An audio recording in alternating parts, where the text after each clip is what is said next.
So we're here lifting today. I haven't done one of these videos in a while. I'm here with Joe. Today we're doing a bench press workout. Joe's got everything set up.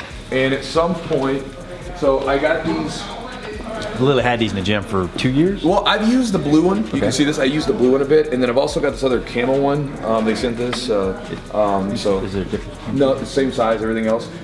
So it's a slingshot. So we're gonna do some bench press, and sometimes when my shoulder is a little jacked up, I'll use this because it kind of forces the elbows in. We're gonna just kind of play around with it today and use it kind of when we're doing auxiliary work with the bench press. Let me show you guys what we're fully going to do today. One set of 5 at 58%, one set of 5 at 68%, 2 sets of 3 at 73, 5 sets of 3 at 78. And then we're going to go into working with the slingshot, build to a heavy single or heavy double. We really haven't made up our mind. We're going to go by feel, just play around with it. We got some strict press, and then we're going to finish out with some dumbbell skull crushers, and finally the farmer waiter combos. I wrote all the kilos up there. If you need to know the pounds when you're done, I'll tell you. Kilos is easy for me. It's just colors. It's America. It's America. We don't have kilos. So we're doing some of our primer exercises. I'm doing some band pull aparts, some scat retractions.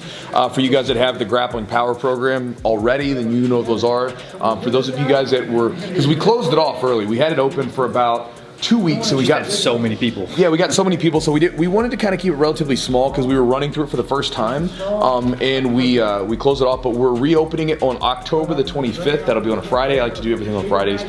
So Joe and I are going to be relaunching the program. Then it'll be the 2.0 version. So basically, we'll have 2 different programs in there. We'll have the original one plus the revisited one.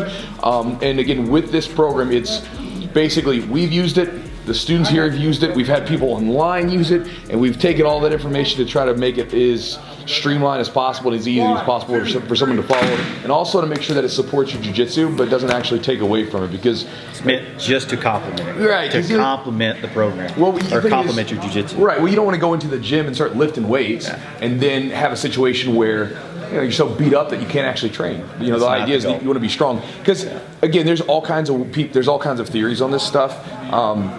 But strength training is incredibly helpful for your jiu-jitsu. It's incredibly helpful for just sports performance in general. And I found that it's been really useful for injury prevention. So, and with the exercises and stuff like that, hopefully it'll help you guys out when you use it.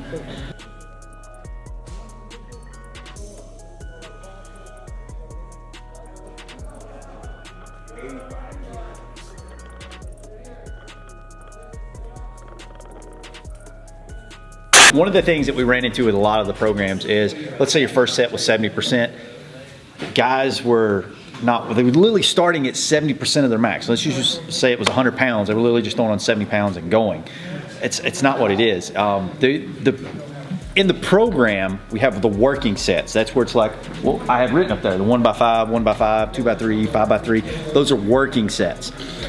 Building up to that is just your warm-up sets. There, you can use as much of that time and space you want to, and it's one of the things we changed in 2.0 version is I actually put the notes in there, use as many sets as necessary, building up to X amount of percentage. I mean, the reality is we're old meatheads, so what we just thought that stuff was just kind of like, Yeah, I just thought everybody knew that. Yeah. Okay, these are working sets. Yeah. We're just going to do those, and all the warm-up sets leading up to that does not count. Right. And I mean, think of it just like you're rolling. Right? You're not going to go to a full-on roll, with no warm-up. Yeah. You're going to warm up slowly, get your body going, and then you're going to roll and push the pace.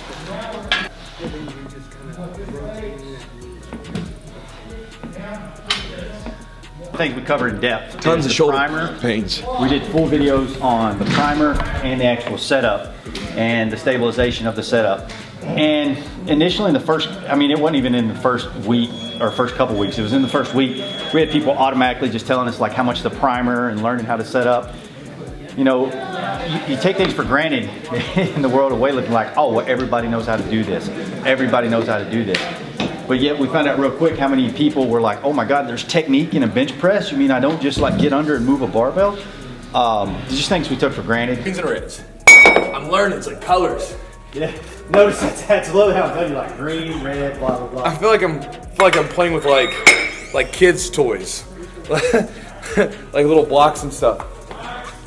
How bad does like regular gyms, like I was thinking about like the treadmills and stuff, like people trying to do cardio, it's like a torture chamber of boredom.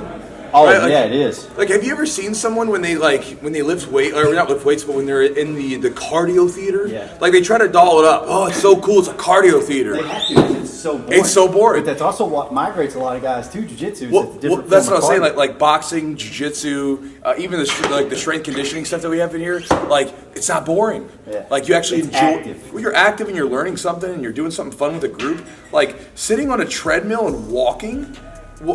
Trying to be entertained with like some TV, or you'll see people trying to read books and stuff. It's like, I don't know, man. It's just like there's a better, easier way to get in shape. Go out and like do something kind of fun, do something active, not, be a hamster in That's a the wheel. reason, like, if somebody wants to work on conditioning, like for slow pace, You're literally being a hamster in a wheel. that's why I'll have them like.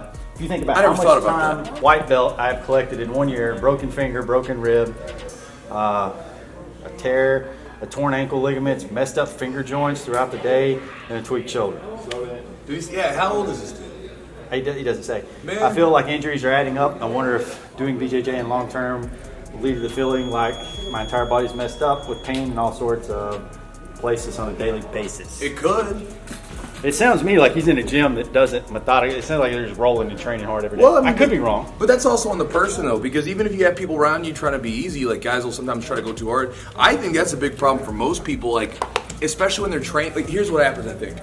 People will, guys that are like hobbyists, guys that have no intention of ever trying to be a world champion. They try to train with like world. They'll try to train like world champions. They'll go watch Andre Gavau, they'll go watch some guys training or something, and then they'll try to mimic that. Yeah. And it's like, bro, like for instance, if you were gonna play, like, let's say if I was gonna play basketball or something, but I was just gonna play a little bit with some friends like on the weekends. I'm not gonna go train like the Chicago Bulls or something. No. I'm gonna just play every now and then. Now you run into this gimmick with a lot of programs. It's masters workout programs. What's up, brother? How you doing? It's masters workout programs. Like there's some secret art that masters have to do versus. You mean old people? Yeah. Well, I mean, there is some adjustments sometimes. In volume. But sure. A bench press is still a bench press. But- A leg sweep is still a leg sweep. I think another thing is that people get really addicted to training. Yeah. They don't stretch. Like, again, jiu-jitsu, attracts a lot of people that don't like to work out. So they don't stretch, they don't strength train, they don't do other things. They just do jiu-jitsu, and then it starts to break their body down because they're not doing anything to counteract it.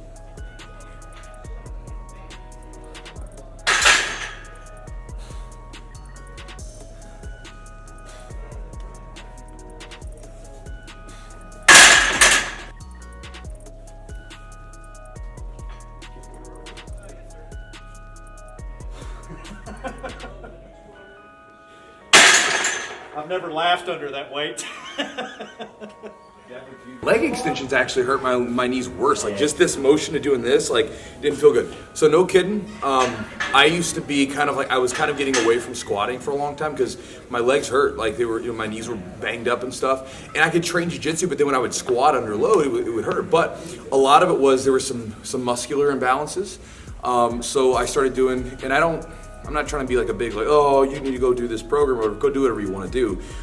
But Joe, he was going through the program. I figured I would do it. So I started doing some of the exercises, a lot of the band hip walks and all that other stuff, and those Spanish squats and a lot of those other banded squats exercises, really cool stuff. And started retraining and improving the way that I actually squatted.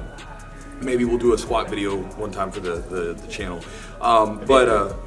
I started doing more squats. Now, I don't go crazy heavy. Like a lot of times we go off percentages. I typically get to like 185 to 225, depending on what I feel like, that we're in pounds now.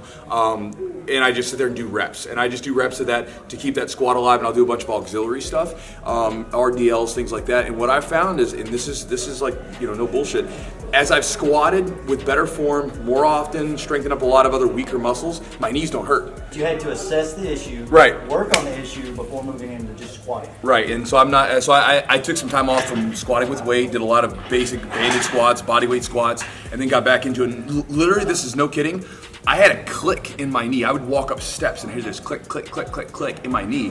The knee click is gone. My knees feel better. I don't wake up feeling like, oh my God, my knees are hurting and everything else, and it's because I'm retraining that squat. So I think sometimes we get away from everything because we're worried it's gonna hurt us, but if you retrain it a little bit, I think a squat and meniscus can be fine. I think the big thing is you don't want to load it up too heavy and try to chase big numbers. I think squatting with just lighter weight, moderate weight, and just getting good range of motion and things like that will help strengthen your legs and be beneficial whether you have a meniscus tear or not.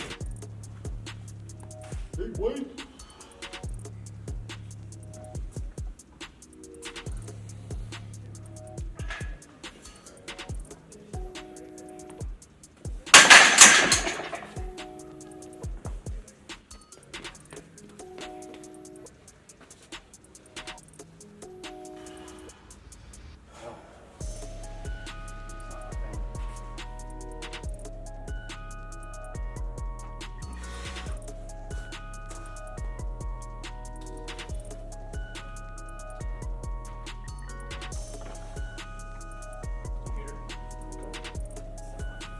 Honestly, like, Is this what we're doing? Like the side? either way you want to do them. I'm doing mine. I'm gonna switch. I'm gonna do one set over, one set across, and switch it up each time. Joe and I just finished bench pressing and doing some triceps, and we were talking about this when we were doing the strength training program for jiu-jitsu. We found out that a lot of guys have really, like, they're good with the gi and stuff, but their actual grip strength is not really all that strong.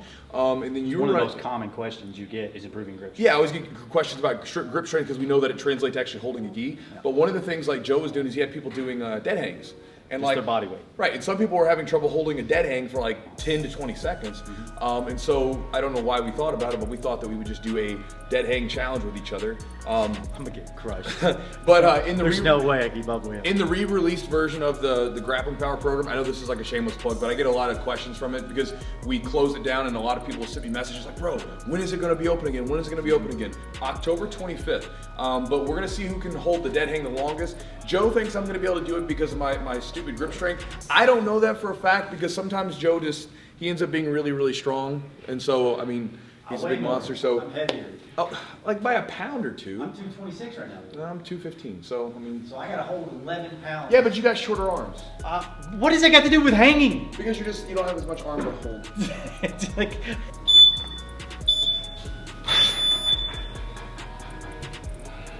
Oh, my back just popped. Chewy, this sucks.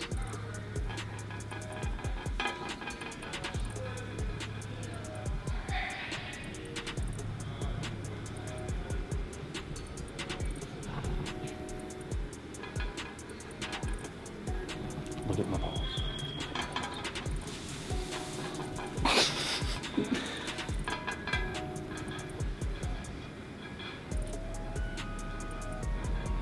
He's gonna win. I'm already slipping. 42. I'm gonna make it at least a minute. So guys, I hope you enjoyed the video, just a workout that we got in today. I think that's it. I got nothing else to do. I'm gonna go eat some food, and hope you guys enjoyed the video. Joe? No, about it. I'll see you guys next time.